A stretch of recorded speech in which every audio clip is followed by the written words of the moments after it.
Everybody knows who works in this business knows the epiphany. It's the moment when you go over the top on this issue and you realize that there's more here than meets the eye. And that even though it's normative in your culture, there's something strange about it.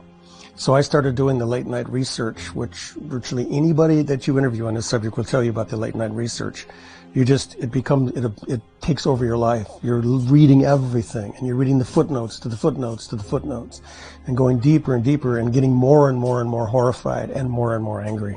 I mean, I can't even remember what I did, but I'm sure I put circumcision in the Google window, if Google even existed then, and just went from there. And there's just a massive literature on the subject, a massive literature. You could spend a lifetime reading it all, whether from a religious perspective, anthropological, sociological, legal, medical, bioethical, name your field or discipline, and it has something on the subject. So, I mean, for the serious scholar, there's just endless opportunities there to horrify yourself, amaze yourself, and wonder why this ever got started. I went to my first intactivist gathering. They were some of the most interesting people I had ever met. We were having my fourth child in the hospital. That night, we came across Marilyn Milos, who was a nurse in the hospital. I discovered that there were activists out there, in particular Marilyn Milos. Marilyn Milos, who we consider the mother of us all, who started sounding the call 30-odd years ago. I went back to school to be certified as a nurse midwife. My last rotation, May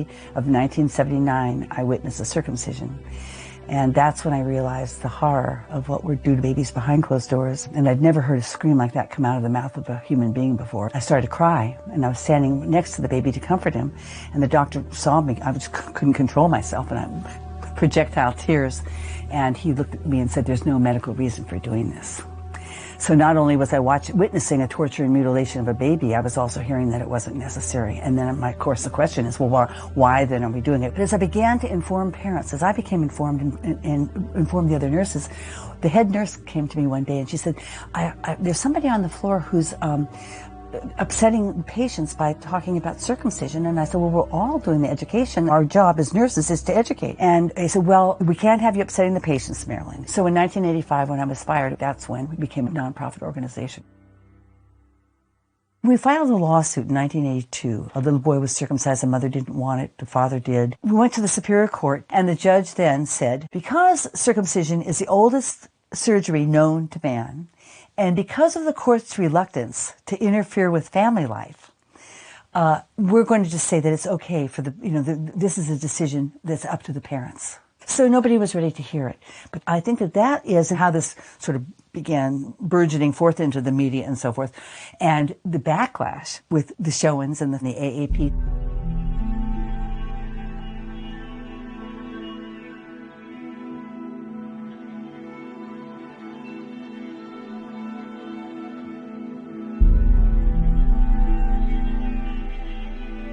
I got interested in circumcision in 1987 when I was asked by American Academy of Pediatrics to chair the American Academy of Pediatrics Task Force on Circumcision. The reason why they formed that task force was because the American Academy of Pediatrics had actually put its foot in its mouth in 1971.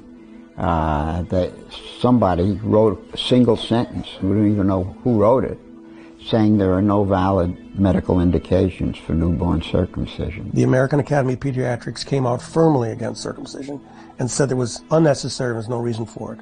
And there was a howl of complaint from their membership, from having performed this surgery for so long and suddenly turning their back on it. But that became the official policy of the American Academy of Pediatrics, no valid indication, and the anti-circ still go back to that all the time. So they have a vested interest in maintaining the procedure, in not angering the 70 million American men who are circumcised, and admitting nothing. It completely was out of line with what the function of the committee was, to show that there are indications. So that was that, until my committee. And he went in with the same laundry list of excuses. I know he finagled his way into that position. One of the things I said before I took the job, I says, I don't want this committee to be under the thumb of the committee of the fetus and newborn, which put out the other one. And another doctor who was on that committee at one point threw his hands up in the air and said, "I'm out of here. This is undemocratic. You came in